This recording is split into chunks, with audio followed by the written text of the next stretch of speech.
Budding mariners academy में fake preparation है, fake preparation. अगर तुम भी ड्रॉपर और 2026 में तगड़ी रैंक लाना चाहते हो एमवीसीटी में, एक तगड़ा प्लान लाए हो तुम्हारे लिए। बडिंग मरीनर्स एकेडमी में हम क्या करने वाले हैं अगले 4 महीने में, आओ एक तगड़ी स्ट्रैटेजी फॉलो करते हैं। अगर तुम ड्रॉपर हो और तुम्हारा टारगेट है 150 से प्लस लाना, सबसे पहले तुम्हारा गोल ये होना चाहिए कि कट ऑफ क्या है, कट ऑफ को पार करना। तो सबसे पहले महीने में अपन कट ऑफ को जानेंगे कितना होता है। बडिंग मरीनर्स ने आरटीआई फाइल करने के बाद पता किया है कि एक्चुअल कट ऑफ क्या है, आपकी स्क्रीन के सामने है। देखो, जनरल का कट ऑफ 43 गया था 2025 में, लेट्स अज्यूम 60 जाता है इस बार। उसके हिसाब से प्रिपेयर करके अपन फर्स्ट मंथ में 100 का गोल करेंगे पार करने का। सेकेंड मंथ तक अपन पार करेंगे 120। अब 120 अगर अपन ने पार कर लिया तो अपन टॉप 1000 AIR में आ जाएंगे अकॉर्डिंग टू 2025 स्टैटिस्टिक्स। मंथ 1 में होने वाला है damage control. I am assuming कि अभी तुम्हें कुछ भी नहीं आता। जैसे ही तुम बडिंग मरीनर्स एकेडमी में आओगे, सबसे पहले करेंगे डैमेज कंट्रोल। जब भी बच्चा एकेडमी में वॉक इन करके आता है, मंथ 1 में हमारा गोल सिलेबस नहीं, गलतियों का पोस्टमार्टम करना होता है। ठीक है, इसका मतलब क्या है, हम एक तगड़ा टेस्ट कंडक्ट करवाते हैं जहाँ पे हम उसका एनालिसिस करने के बाद गड्ढे ढूंढते हैं। जैसे आप सड़क पे ड्राइव करते हो तो आपको पॉट होल्स पता पड़ते हैं ना, किधर किधर है। फील होता है ना गाड़ी चलाने के बाद, जब सस्पेंशन खराब होता है, इधर से फील हो रहा है, इधर से फील हो रहा है। वैसे ही आपके टेस्ट को चेक करने के बाद हमें फील हो जाता है कि पीसीएम में कहाँ गड़बड़ी है आपके। वो फील करने के बाद हम एक प्रॉपर एनालिसिस ड्रॉप करते हैं जहाँ पे हमें पता पड़ता है कि आप कहाँ पे प्रॉब्लमैटिक हो रहे हो।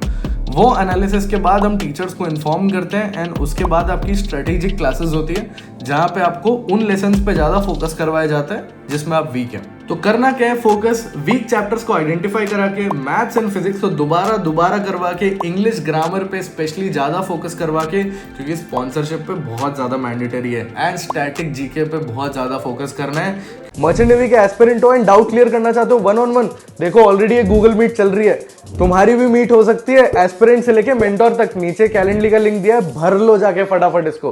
20 नंबर वहीं से बनते हैं एंड मैरीटाइम जीके भी बहुत ज्यादा इंपॉर्टेंट है, 10 नंबर कहीं नहीं जाए वहां के। मंथ 2 के स्पीड एंड एक्यूरेसी। ड्रॉपर का सबसे बड़ा एनिमी होता है स्लो सॉल्विंग। कभी कभी क्वेश्चंस तो आ जाते हैं उनको, लेकिन स्लो सॉल्व बहुत करते हैं, मॉक टेस्ट की कोई प्रैक्टिस नहीं होती, एंड कभी कभी तो ओवर अटेम्प्ट भी उनकी बहुत बड़ी प्रॉब्लम होती है। One of the most important and biggest problem of all the droppers is over attempting. When ever any student comes for me for doubt, मैं पूछता हूँ कि तुम क्यों फेल हुए। Over attempt and over attempt. जब भी उनको कोई भी मॉक टेस्ट देता हूँ, 90 क्वेश्चन भी नहीं कर पाते हैं। क्यों? स्पीड ही नहीं है। 90 में से भी सिर्फ 40-50 क्वेश्चन सही होते हैं, बाकी तो सारे गलत हैं। किया क्या? Over attempt. अरे 90 क्वेश्चन तो किए, तो ना स्पीड है और ना सही कर रहे हो, तो ओवर अटेम्प्ट नहीं है, आप गलतियां कर रहे हो। आप जो 90 अटेम्प्ट कर रहे हो, आप वो भी सही नहीं कर रहे हो, तो आपके फंडामेंटल्स ही खराब है। बडिंग मरीनर्स एकेडमी में एक बच्चे का गलतियों का पोस्टमार्टम कराने के बाद, तगड़ी तरीके से एनालिसिस करने के बाद डेली टारगेट सेट करते हैं, ताकि टाइम के बिना पढ़ाई फेक प्रिपरेशन है, फेक प्रिपरेशन।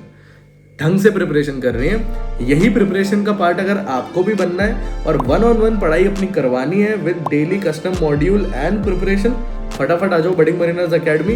नीचे नंबर दिया हुआ है और गूगल फॉर्म नीचे, फटाफट इसको भर दो एंड आ जाओ। I am waiting for you.